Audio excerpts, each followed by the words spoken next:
Hello guys, অনেক দিন পর চলে এসেছি ব্লগ নিয়ে। আজকে এক জায়গায় যাওয়ার আছে, তো চলো তাড়াতাড়ি রেডি হওয়া যাক। তো দেখতেই পাচ্ছ আমি হোয়াইট কালারের একটা সালোয়ার পরেছি। কেমন লাগছে তোমরা জানিও, ভালো লাগে লাইক কমেন্ট করো। এই চুড়িদারটা আমার অনেক প্রিয় একটা চুড়িদার, খুবই কম পরেছি, এক দুবার হয়তো পরেছি। দেন আজকে আমি এই চুড়িদারটা পরলাম। দেন আমি একটা হোয়াইট কালারের পার্স নিয়ে নিই।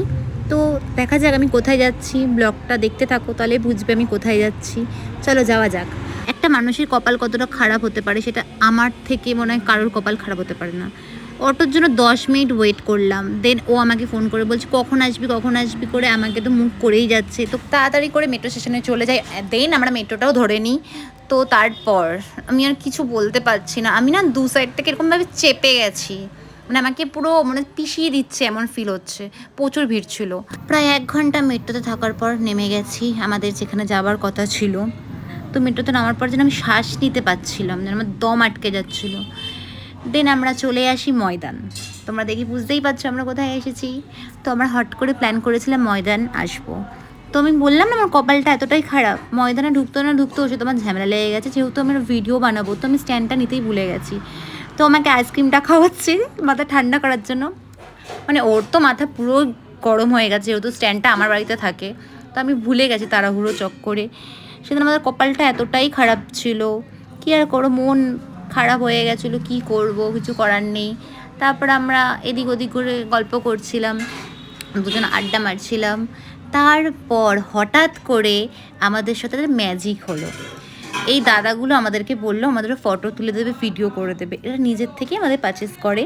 তো আমার খুব ভালো লাগলো, মনে হলো যে নিজেকে লাকি ফিল হলো যে যাই হোক কিছুটা হলেও শান্তি ফিল হলো যে না হবে, ভিডিও যেটার জন্য আমরা গেছি সেটা আমরা করতে পারবো। তো তারপরে আমরা ফটো ভিডিও শ্যুট করার পর আমরা অনেক সন্ধে হয়ে গেছে, তো আমরা বাড়ির দিকে বেরোই। তো আমরা প্ল্যান করলাম, হঠাৎ ইনস্ট্যান্ট প্ল্যান করেছিলাম যে আমরা একটা জায়গায় যাব। সেটা তোমরা দেখতেই পাবে যে অ্যাকচুয়ালি আমরা খেতে যাব, একটু খুব খিদে পেয়েছে। তো আমরা প্ল্যান করি যে যাব একটা জায়গায়। তো আমরা তার জন্য বেরিয়ে পড়ি, কিন্তু বেরোনোর আগে তোমরা দেখতে পাচ্ছ ময়দানটা কতটা সুন্দর লাগছে। তো ময়দান আসলে তোমরা এই জিনিসটা প্লিজ মিস করো না। আমার তো খুব ভালো লাগে, আমার ভয়ও লাগছিল খুব। তাও ও আমাকে বলছিল কর কিছু হবে না, কামড়াবে না। তো আমি দেখতেই পাচ্ছ কতটা ভয়ে ওকে আদর করছি আমি। ও যে ঘাটটা নাড়িয়েছে আমার হাতটা কেঁপে গেছে, আমার প্রচুর ভয় লাগে। তাও আমাকে বলছে করো কিচ্ছু হবে না। তাও আমি ভয়ে একটু আদর করছিলাম, একটু সাহস আনছিলাম। নিজে বড় কথা বলছে, ও দেখো ও নিজে ভয় পায়, ও নিজে বলছে কি কামড়াবে না, তো ওই দিকে মনে হচ্ছে আমাকে কামড়ে দিক আর ও বেঁচে যাক। তারপর ও আদর করছিল। তো এইভাবে আমরা হাসি মজা করে দিনটা কাটালাম। যাই হোক বাজের দিন তো যায়নি, কোনো মতন ভালোভাবে কেটে গেছে। যাই হোক যাই হয় ভালোর জন্যই হয়, এটা ভেবেই এগোতে হবে। তোমরা জানো চা ছাড়া আমার কিছুই ভালো লাগে না, চাটা আমার দরকার। তো আমরা 2 কাপ চা খেয়ে আমরা বাইরের দিকে বেরিয়ে যাই। তো আমরা যাব এক জায়গায়, তার জন্য আমরা ক্যাব বুক করব। তো ওখানে এত প্রবলেম হচ্ছিলো, আমরা কোথাও ক্যাব পাচ্ছিলাম না। তারপর আমরা পেয়েছি একটা ক্যাব, ওনার সাথে কথা বললাম। দেন উনি বললো হ্যাঁ নিয়ে যাবে। তো তাড়াতাড়ি আমরা ক্যাবে উঠে আমরা চলে যাই সেই জায়গায়। তো ওখানেও আমাদের দেখো ঝামেলা আমাদের শেষ হবে না, ঝামেলা লগ্নে আমরা জন্ম। তো অলমোস্ট আমরা চলে এসেছি। আমরা যাচ্ছি একটা পাঞ্জাবি রেস্টুরেন্ট। গেস করো তো কোথায়?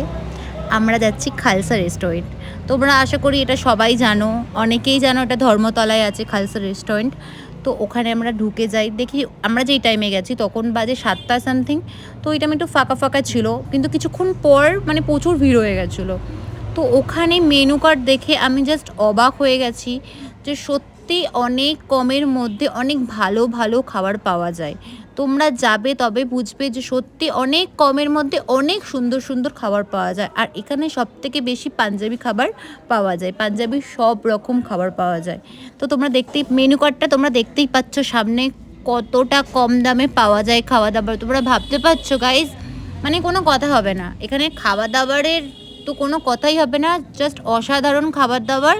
তো আমি বলবো তোমরা যাও একবার হলেও টাইম করে, ওখানে খাওয়া দাওয়া সত্যি কোনো তুলনাই হবে না, জাস্ট অসাধারণ।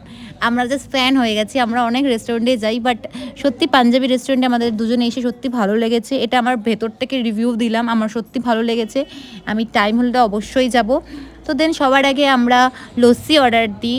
এখানে দেখতেই পাচ্ছ একটা সিলভার গ্লাসে আমাদের লস্যি সার্ভ করে। লস্যিটা খেয়ে আমাদের মুখের ভাষাই হারিয়ে গেছে, মানে এত সুন্দর লস্যি, মানে কোনো কথাই হবে না।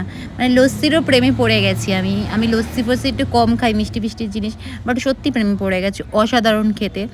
দেন আমরা চিকেন টিক কাবাব, তারপর নানান রকম খাবার আমার অত মনেও নেই, তোমরা দেখতেই পাচ্ছ। আমরা অর্ডার দিই ওখানে, আর সত্যি বলো প্রাইসগুলো খুবই কমের মধ্যে, যে তোমরাও গিয়ে একবার দেখো, প্রচুর কমের মধ্যে, আর ভালো খাবার, সত্যি খুব ভালো। তোমরা একবার দেখো যে কতটা সুন্দর খাবারগুলো, দেখতেই কত ভালো লাগছে, তাহলে ভাবো খেতেটা কতটা সুন্দর হয়েছে। আমার তো প্রচুর ভালো লেগেছে। আমরা এক এক পর এক এক ডিশ অর্ডার দিয়ে যাচ্ছি, এটা ওটা করে ট্রাই করছি। আমার প্রত্যেকটা ডিশ সত্যি খুবই ভালো লেগেছে, জাস্ট কোনো কথা হবে না।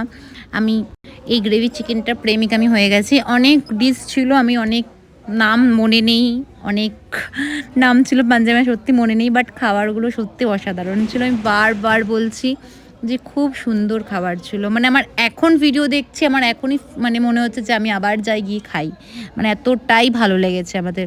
তো ওকে দেখতেই পাচ্ছ, এত খাওয়া দাওয়ার পর ওর পেটটা দেখো, জামা ফেটে যাচ্ছে, মানে এতটাই ওর ভালো লেগেছে, এতটাই খেয়েছে ও, পুরো ভুঁড়ি বেরিয়ে গেছে। তো তো এটা নিয়েও আমাদের মধ্যে ঝগড়া, বলছে হ্যাঁ আমি মোটা হয়ে যাইনি, তুই মোটা হয়ে গেছিস। আমাকে তোমরা বলো যে আমার পেটটা দেখো, আমি কি এক ফোঁটাও মোটা হয়েছি? একদমই না। তোমরা দেখো ভালো করে যে কে মোটা হয়েছে, আমার পেট কিন্তু বেরোয়নি। ও বোঝে না যে ও মোটা হয়ে গেছে, ওরা আমাকে শুধু মোটু মোটু বলে ডাকে। যাই হোক, আমরা এখান থেকে বেরিয়ে যাই, দিয়ে আমরা একটু মেট্রো ধরতে যাব, অনেকটা লেট হয়ে গেছে। তো দেখতেই পাচ্ছ ধর্মতলার মার্কেটটা কতটা ভিড়, মানে সেদিন ছিল সানডে বা মানডে, প্রচুর ভিড় ছিল। তো এখানে আমি ওর পকেট থেকে টাকা চুরি করে নিই, আমি ওকে বলছি তুই আমাকে শপিং করে দে, নাহলে তোর টাকা আমি কিডন্যাপ করে নেবো। তো টাকা আমি চুরি করে নিয়েছি, না জাস্ট ইয়ার্কি মারছি, এরকমভাবে ওর সাথে আমি ইয়ার্কি মারি, ফান করি। দেন আমি বাড়ির দিকে চলে যাই, আমরা মেট্রো স্টেশনে গিয়ে আমরা তাড়াতাড়ি টিকিট ফিকিট কেটে, দেখছো যাওয়ার সময় কত সুন্দর আমরা সেজেছিলাম, আর আসার সময় যেন কেমন হয়ে যাচ্ছি। তো ভিডিওটা ভালো লাগলে লাইক কমেন্ট শেয়ার করে দিও। রাধে রাধে, বাই।